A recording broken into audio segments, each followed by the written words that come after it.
오늘 이 시간에 하나님께서 우리들에게 주신 말씀은 베드로전서 4장 7절에서 11절 말씀입니다.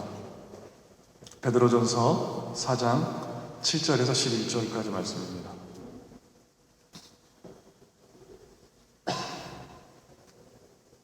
제가 봉독하겠습니다.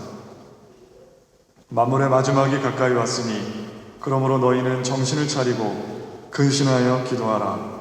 무엇보다도 뜨겁게 서로 사랑할지니 사랑은 허다한 죄를 덮느니라.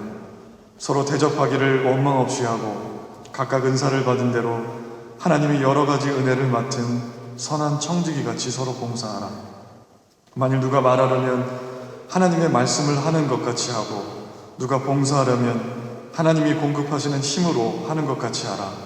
이는 범사에 예수 그리스도로 말미암아 하나님이 영광을 받으시게 하려 함이니 그에게 영광과 권능이 세세에 무궁하도록 있느니라. 아멘. 하나님의 말씀입니다.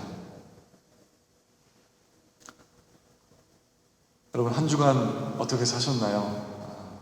우리가 코로나 바이러스로 어느덧 가정에서 쉽게 우리 코로나 전에 일상적으로 누렸던 것들을 마음껏 누리지 못하고 우리 마음 한켠에 정말 크나큰 짐으로 여러분들을 억누르는 요소로 아마 코로나가 여러분들을 많이 여러분 일상생활을 힘들게 하고 여러분의 마음을 힘들게 하는 그런 요소로 아마 많이 작용할 거라 믿습니다.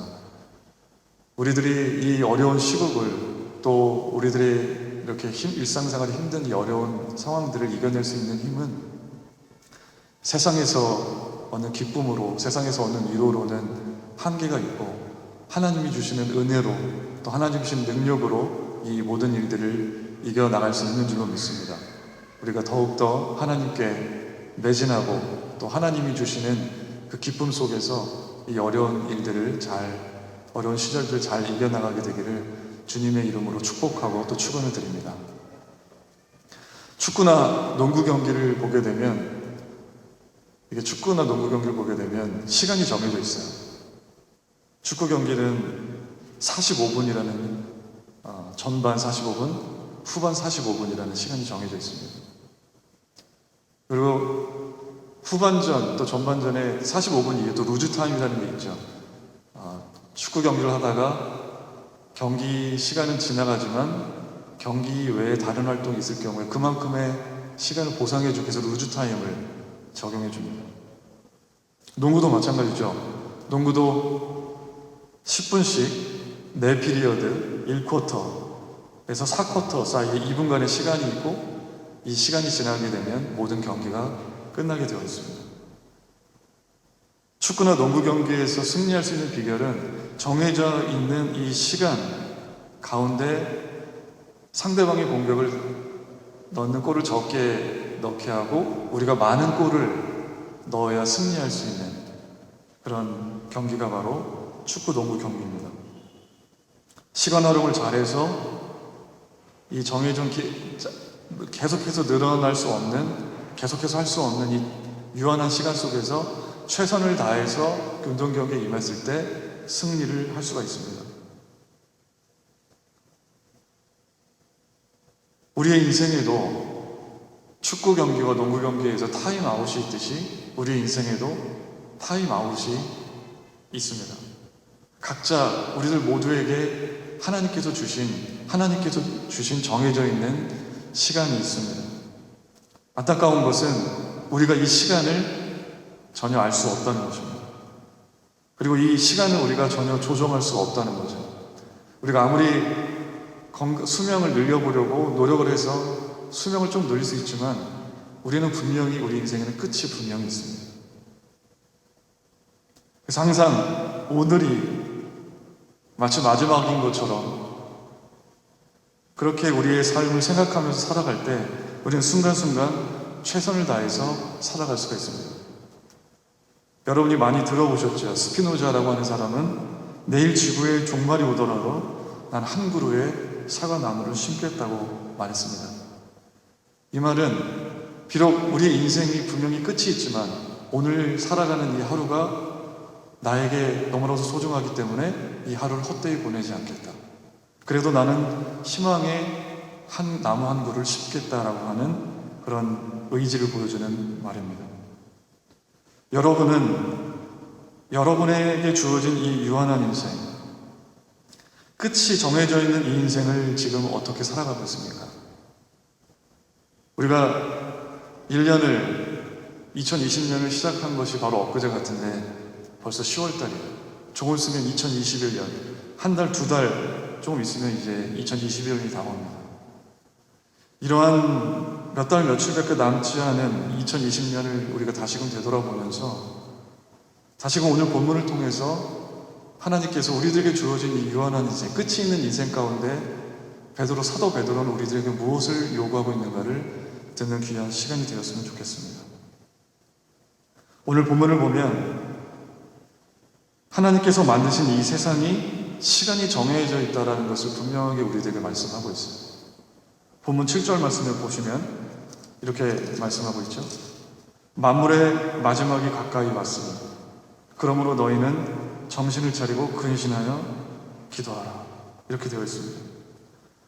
하나님께서 천지를 창조하신 순간이 있었다고 하면 하나님께서 창조하신 이 세상과 이 역사는 분명히 마지막이 있고 끝이 있다는 거예요. 계속될 것 같은 이 역사, 우리의 일상생활이 계속될 것 같지만 이 역사가 끊임없이 이어질 것 같지만 그러나 이 세상에는 종말이 있고 끝이 있다라고 말하는 것이 성경의 가르침입니다. 또 이 말씀은 우리가 읽지는 않았지만 5절에서 이렇게 말씀하고 있죠. 그들이 산자와 죽은 자를 심판하기로 예비하신 이에게 사실대로 고하리라. 산자와 죽은 자에 대한 임박한 하나님의 심판이 있다라는 것, 그것이 그것과 같이 맥을 같이 하는 말씀입니다. 예수님께서 이 땅 가운데 오셨을 때 또 세례 요한이 복음을 전하면서 가장 먼저 전했던 말씀은 하나님의 나라가 가까이 왔다라는 것이었습니다.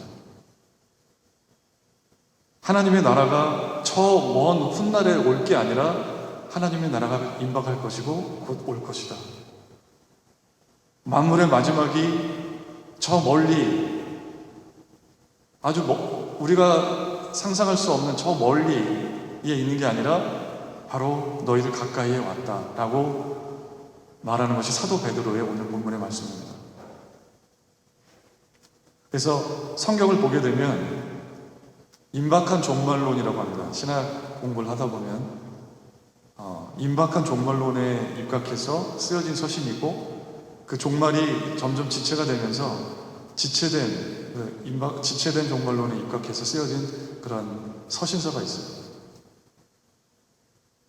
오늘 이 임박한 종말론, 비록 2000년이 지나서 우리가 이 임박한 종말론에 대해서 입각해서 쓰여진 이 베드로전서가 우리들에게 긴박하게 느껴지지 않을지 모르겠지만 임박한 종말론에 입각한 신앙이 얼마나 중요한 것인지를 오늘 베드로전서에서 분명히 가르쳐주고 있습니다. 허비할 시간이 없다라는 거죠. 하나님께서는 만물의 마지막 산자와 죽은 자의 심판의 시간을 지체하시는 이유로 많은 이들에게 기회를 주시기 위해서 이 시간을 유보하고 있는 것이라고 또 많은 사람들은 말하고 있습니다. 저는 그것이 틀린 말이라고 생각하지 않습니다.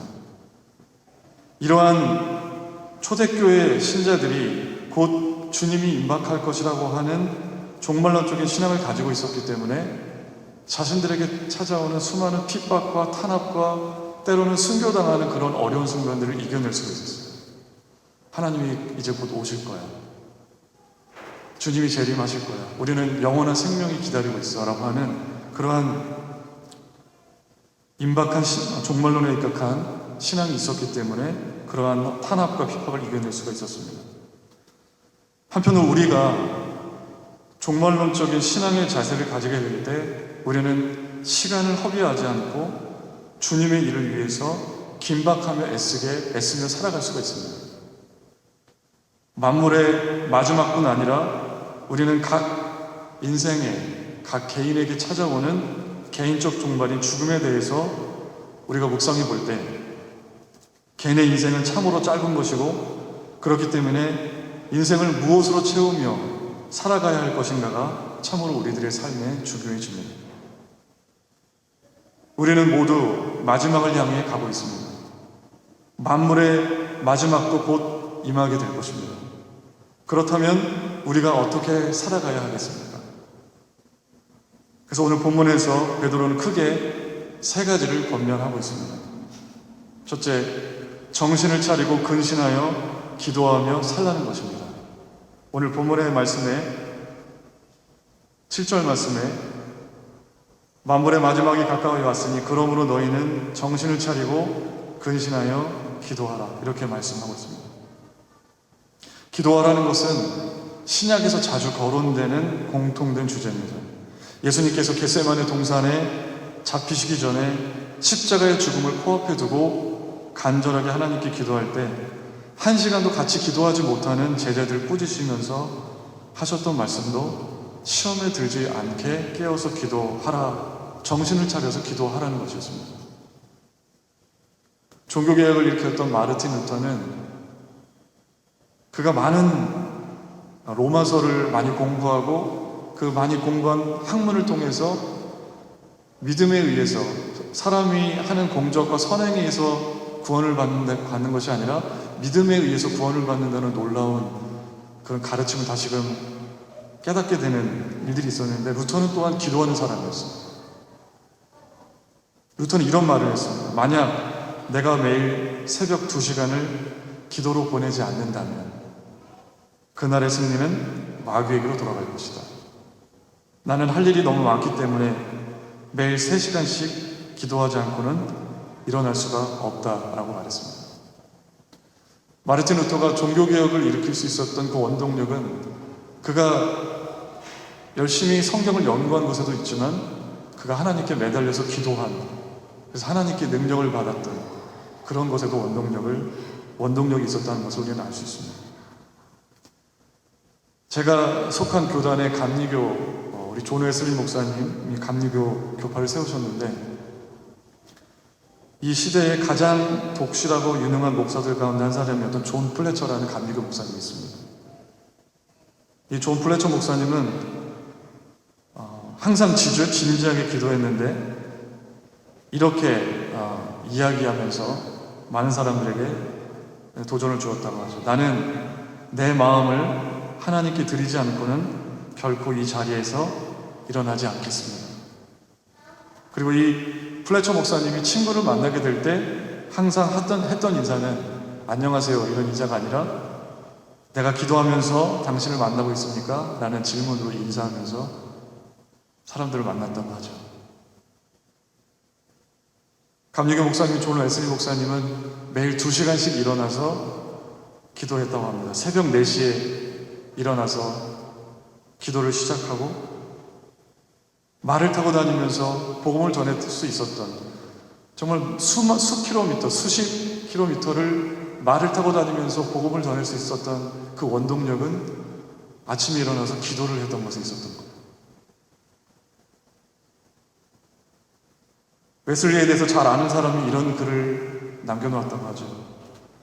웨슬리 목사님은 다른 어떤 일보다도 기도를 중시했다.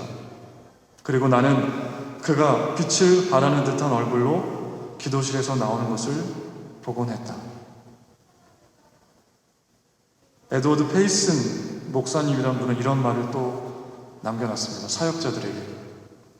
사역자에게 필요한 것은 첫째도 기도요, 둘째도 기도요, 셋째도 기도다. 그렇다면 내 사랑하는 형제여, 기도하라, 기도하라, 기도하라. 우리가 지금 너무나도 기도하기 어려운 그런 시대인 것 같아요. 우리가 주일에만 이렇게 시간을 내어서 기도하고, 코로나 전에는 수요 예배도 있었고 또 새벽 기도도 있었고 철야 기도도 있었고, 근데 지금은 온라인으로 줌으로 예배를 드리거나 동영상으로 자발적으로 참여해야 사람들이 그렇게 예배를 드릴 수 있고 기도를 할 수가 있습니다. 또 지금 어떻습니까? 자녀들과 온 가족이 함께 오랜 시간을 보내야 되다 보니까 따로 시간을 내서 기도하는 것이 참으로 어려운 그런 시대죠. 그러함에도 우리는 기도해야 할 필요가 있습니다. 아침에 하루를 기도로 시작하는 하루와 하루를 기도로 시작하지 않는 하루는 분명히 달라요. 우리의 삶의 균형을 맞출 수 있는, 우리가 무엇을 위해 살아야 하고 우리의 삶의 목적이 무엇이고 내가 살아가는 모든 사람 만나는 모든 사람들에게 어떻게 대해야 되는지, 기도를 시작하는 하루와 기도를 시작하지 않는 하루는 분명히 달라요. 때로는 우리가 기도를 소모적인 일로 여길 때가 있어요. 해도 되고 그만, 안 해도 돼도 그만. 그러나 그렇지 않다는 것입니다.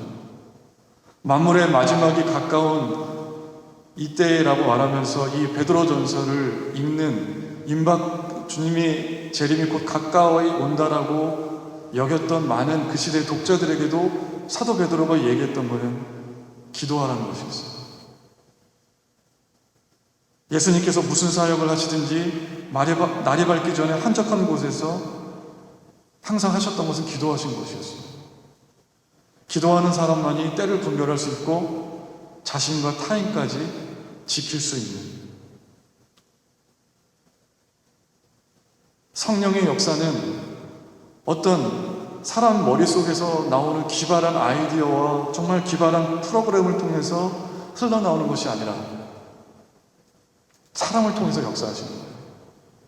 모세를 통해서, 여호수아를 통해서, 하나님은 이 시대의 수많은 사람들을 통해서 성경의 역사를 보게 되면, 또 교회의 역사를 보게 되면 하나님은 수많은 사람들을 통해서 역사해 오셨어요. 성령은 기계에 임하는 것이 아니라 사람에게 임하는 것. 성령은 어떤 특별한 계획에 기름을 붓지 않으시고 기도하는 사람에게 기름을 부으시고, 큰 부흥을 이끌었던 정말 놀라운 사람들, 조나단 에드워즈, 존 웨슬리, 정말 너무나도 많은 신앙의 사람들은 어떤 좋은 행사를 잘 기획하고 부흥시킬 어떤 좋은 방법을 간구해서 사람들에게 감흥을 시키고 사람들에게 도전을 주고 사람들에게 은혜를 끼친 게 아니었어요.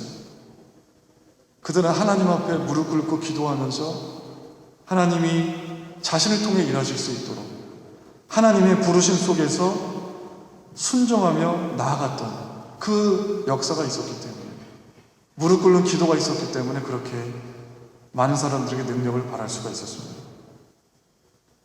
그래서 하나님의 사람은 학교에서 만들어지는 게 아니라 서재에서 만들어진 것도 아니고 골방에서 만들어진다고 할 수가 있습니다. 철저하게 하나님을 신뢰하고 하나님과 기도하는 기도가 있을 때, 아무도 없는 그곳에서 홀로 하나님과 대면하는 기도가 있을 때 하나님께서 그 사람을 쓰시고 그 사람에게 능력을 주시고 어렵고 힘든 나날들이지만 그것을 이겨내게 하시고, 이겨내는 것뿐만 아니라 다른 사람들에게 희망을 주고 믿음을 심어주고 구원케 하는 놀라운 역사를 이루어 주시는 거예요.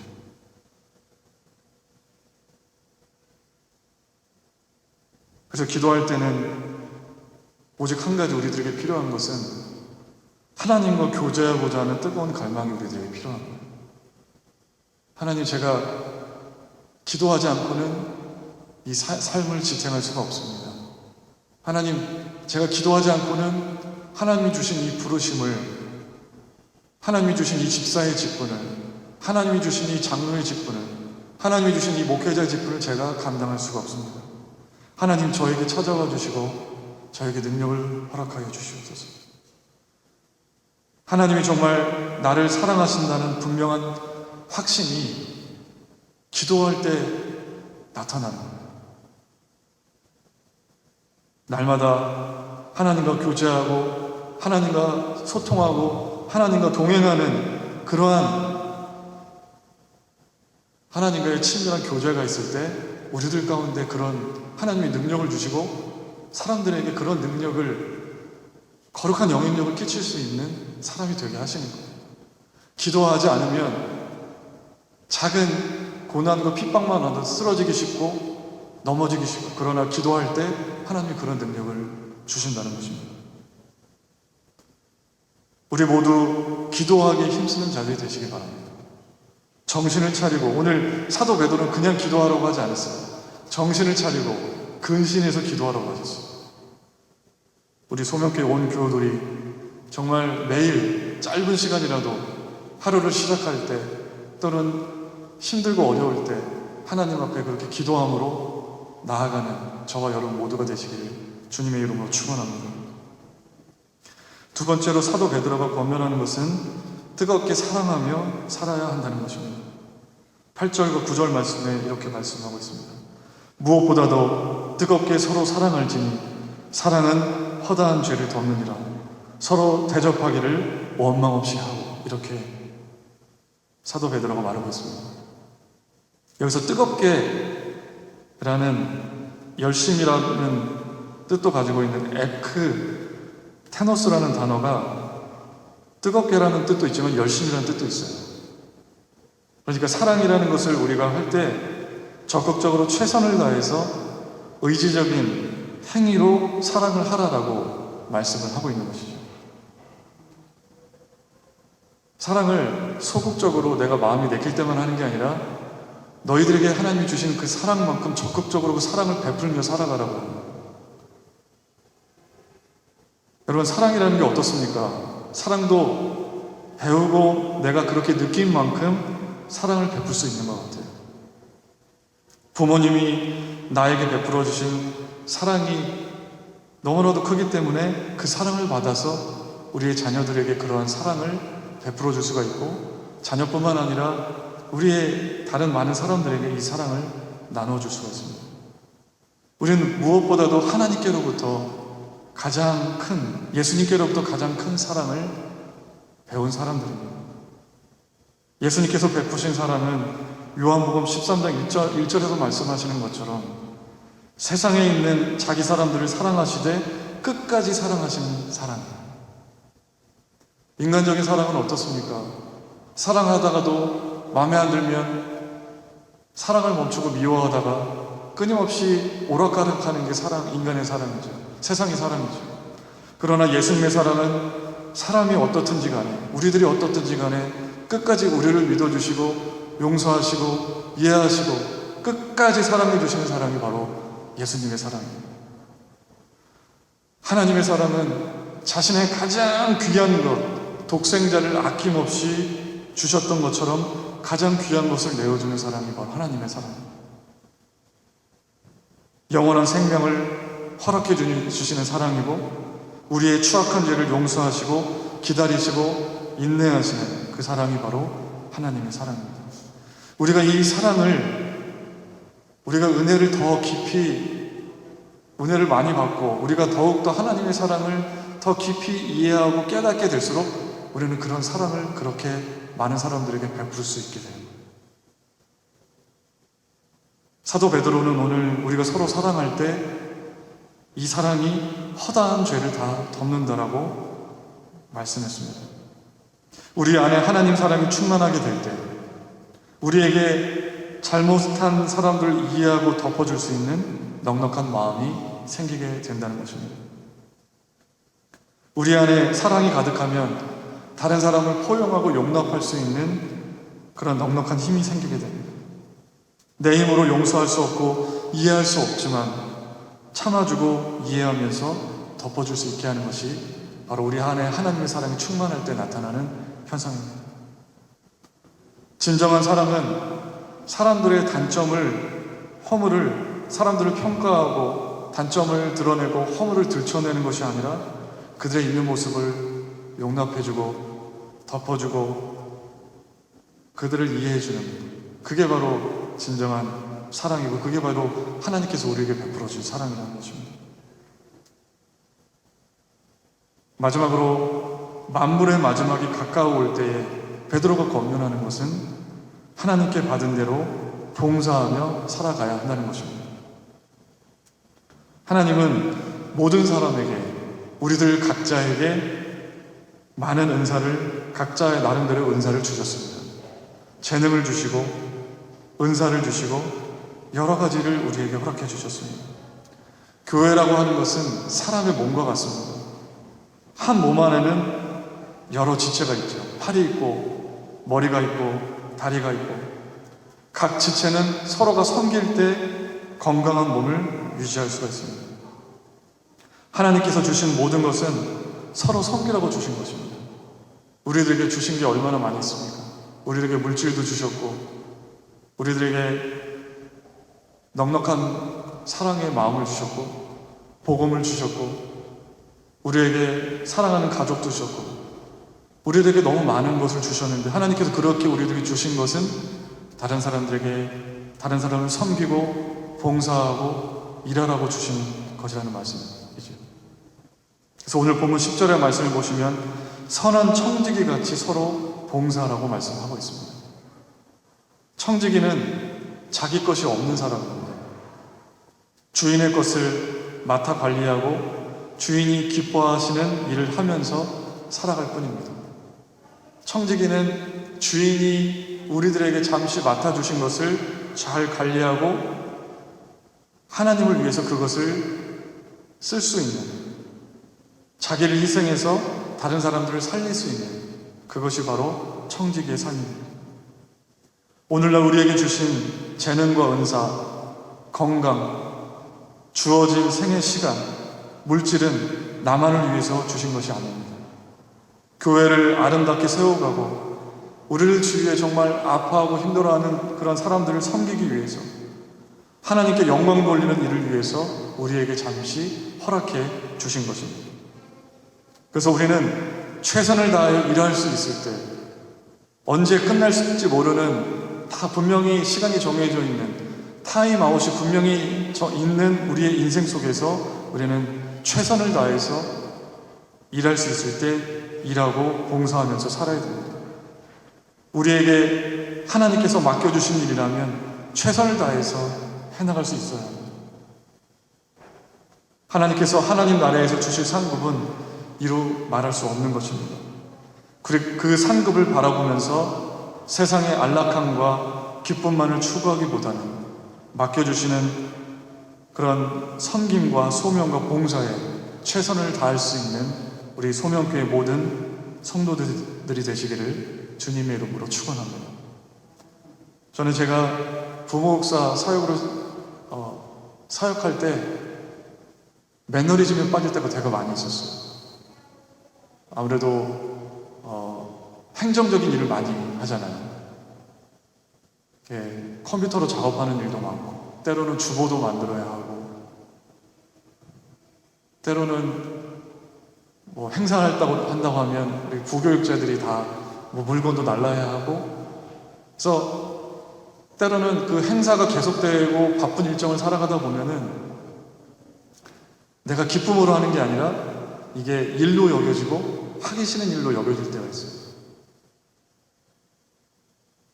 그래서 저는 제 책상 앞에 이런 기도문을 항상 붙여놓고 그런 생각이 들 때마다 다시금 제 마음을 리셋하고 그런 하나님이 주신 소명과 하나님이 내가 지금 무슨 일을 위해서 봉사하게 하시는지를, 어떤 것 때문에 봉사하게 하시는지를 다시금 회복할 수 있도록 이 기도문을 제 책상 앞에 붙여놓고 제 바탕화면에도 이렇게 깔아놨던 적이 있습니다. 이거는 존 웨슬리, 제가 존경하는 존 웨슬리 목사님의 기도문입니다. 좀 길지만 제가 한번 읽어봐 드릴게요. 선하신 주님, 과거에 지은 저의 모든 죄를 용서하시고 할 수 있는 대로 영혼을 키울 기회를 만들기 위해 매일같이 좀 더 열심히, 좀 더 부지런히 노력하게 하시어 주님에 대한 믿음과 사랑과 복종이 더욱 자라나게 하옵소서. 오늘 주님이 저를 이끄시는 모든 곳, 모든 사람, 그리고 일 속에서 주님이 제 마음에 항상 있게 하시고 주님의 사랑이 제 영혼을 채우고 다스리소서. 이 세상을 살아가는 동안에 제 마음이 세상에 붙들리지 않게 하시고 저의 눈과 마음이 주님의 높은 부르심의 상에만 항상 고정되게 하소서. 저로 오직 이 일만을 하게 하옵소서. 오직 이 일만을 위해 진력하게 하시고 다른 모든 일들은 이 목적을 위해 사용되게 하소서. 주님을 사랑하는 사람들을 위해 예비하신 그 순백의 복을 받기에 적합하도록 제 영혼을 만드는데 그 모든 일을 활용하게 하소서. 저는 이 존 웨슬리 목사님의 기도가 읽을 때마다 도전이 되고, 우리 그리스도인들이 무엇을 위해 살아야 하는지, 우리가 왜 기도해야 하는지, 우리가 무엇을 위해 봉사해야 되는지 도전을 주는 귀한 기도문이라고 생각합니다. 저로 오직 이 일만을 하게 하옵소서. 저로 오직 이 부르심을 위해서 일하게 하여 주시옵소서. 이것이 우리들의 만물에 가까이 다가오는 이 때에 우리들의 기도가 되기를 원하고 우리들의 소원이 되기를 간절히 소망합니다. 이렇게 기도하시겠습니다.